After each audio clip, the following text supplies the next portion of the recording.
इसी की पत्री अध्याय 5 में प्रेरित पौलुस हमें बताते हैं कि अंधकार के कामों से दूर रहकर ज्योति के बच्चों के समान जीवन जीना चाहिए।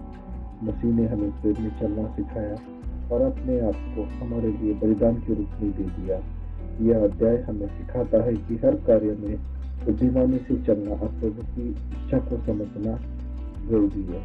आइए सुनते हैं इफिसी की पत्री अध्याय 5। इसलिए प्रिय बालकों की नाई परमेश्वर के सदृश्य बनो और प्रेम में चलो, जैसे मसीह ने भी तुमसे प्रेम किया और हमारे लिए अपने आप को सुखदायक सुगंध के लिए परमेश्वर के आगे भेंट करके बलिदान कर दिया।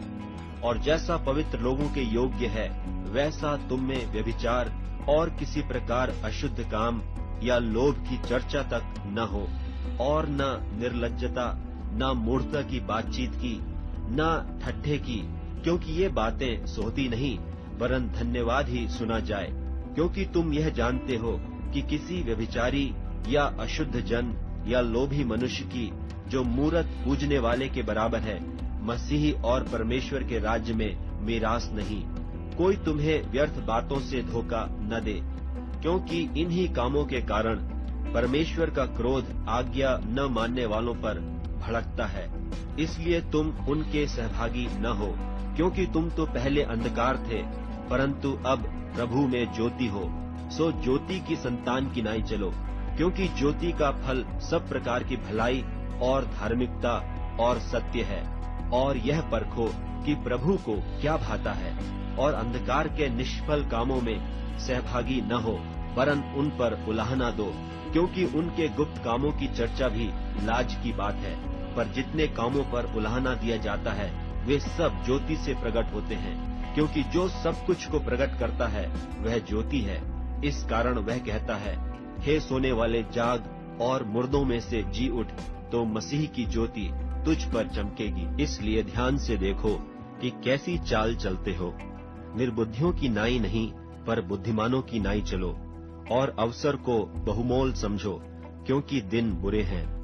इस कारण निर्बुद्धि न हो, पर ध्यान से समझो कि प्रभु की इच्छा क्या है। और दाखरत से मतवाले न बनो, क्योंकि इससे लुचपन होता है, पर आत्मा से परिपूर्ण होते जाओ, और आपस में भजन और स्तुति गान और आत्मिक गीत गाया करो, और अपने अपने मन में प्रभु के सामने गाते और कीर्तन करते रहो। और सदा सब बातों के लिए हमारे प्रभु यीशु मसीह के नाम से परमेश्वर पिता का धन्यवाद करते रहो, और मसीह के भय से एक दूसरे के अधीन रहो। हे पत्नियों, अपने अपने पति के ऐसे अधीन रहो जैसे प्रभु के, क्योंकि पति पत्नी का सिर है, जैसे कि मसीह कलीसिया का सिर है, और आप ही देह का उद्धार करता है। पर जैसे कलीसिया मसीह के अधीन है, वैसे ही पत्नियां भी हर बात में अपने अपने पति के अधीन रहें। हे पतियों, अपनी अपनी पत्नी से प्रेम रखो, जैसा मसीह ने भी कलीसिया से प्रेम करके अपने आप को उसके लिए दे दिया, कि उसको वचन के द्वारा जल के स्नान से शुद्ध करके पवित्र बनाए, और उसे एक ऐसी तेजस्वी कलीसिया बनाकर अपने पास खड़ी करे, जिसमें न कलंक, न झुर्री, न कोई और ऐसी वस्तु हो, वरन पवित्र और निर्दोष हो।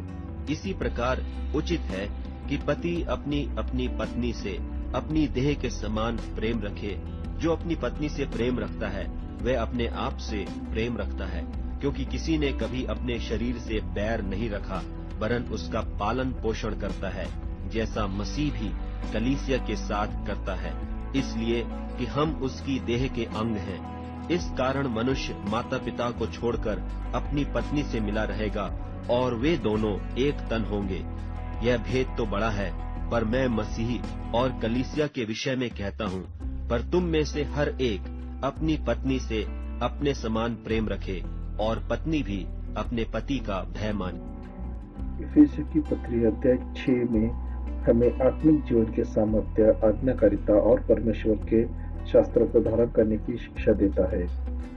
इसके माध्यम से हम जानेंगे कि कैसे हम मसीह में दृढ़ रह सकते हैं और शैतान की युक्तियों का सामना कर सकते हैं। आइए सुनते हैं इफिसियों की पत्री अध्याय 6। हे बालकों, प्रभु में अपने माता पिता के आज्ञाकारी बनो, क्योंकि यह उचित है। अपनी माता और पिता का आदर कर। यह पहली आज्ञा है जिसके साथ प्रतिज्ञा भी है कि तेरा भला हो और तू धरती पर बहुत दिन जीवित रहे। और हे बच्चे वालों, अपने बच्चों को रिस्क न दिलाओ, परंतु प्रभु की शिक्षा और चेतावनी देते हुए उनका पालन पोषण करो।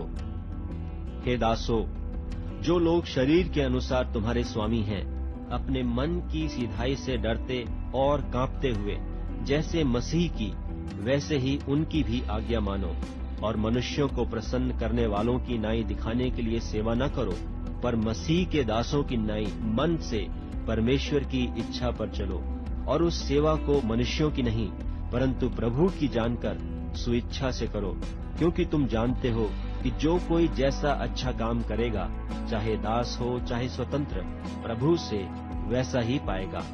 और हे स्वामियों, तुम भी धमकियां छोड़कर उनके साथ वैसा ही व्यवहार करो, क्योंकि जानते हो कि उनका और तुम्हारा दोनों का स्वामी स्वर्ग में है और वह किसी का पक्ष नहीं करता। निदान प्रभु में और उसकी शक्ति के प्रभाव में बलवंत बनो।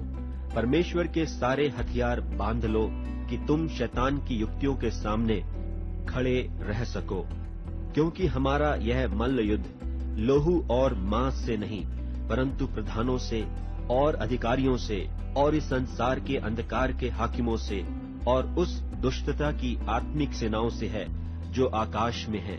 इसलिए परमेश्वर के सारे हथियार बांध लो कि तुम बुरे दिन में सामना कर सको और सब कुछ पूरा करके स्थिर रह सको।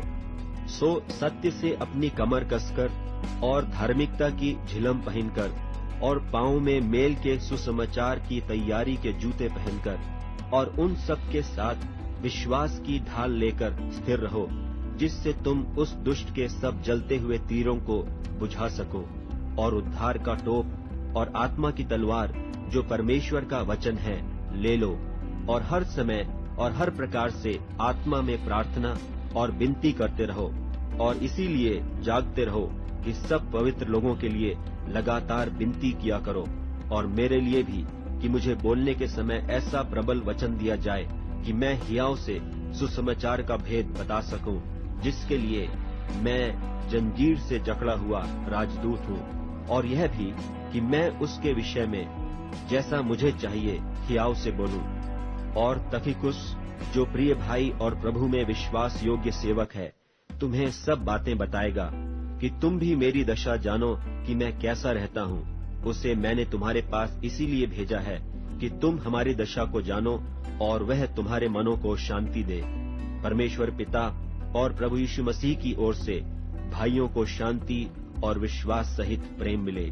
जो हमारे प्रभु यीशु मसीह से सच्चा प्रेम रखते हैं, उन सब पर अनुग्रह होता रहे। एफिसियों की पत्री अध्याय 5 और 6 हमें यह सिखाई देती है कि परमेश्वर का वचन हमारे जीवन को दिशा देता है। अगर आज यह वचन ने आपके हृदय को छुआ है, तो इसे दूसरे के साथ जरूर बांटें, ताकि उन्हें भी आशीष मिले। और ऐसे ही अध्याय सुनने के लिए चैनल को सब्सक्राइब करें। तब तक प्रभु यीशु मसीह की कृपा और शांति आपके साथ बनी रहे।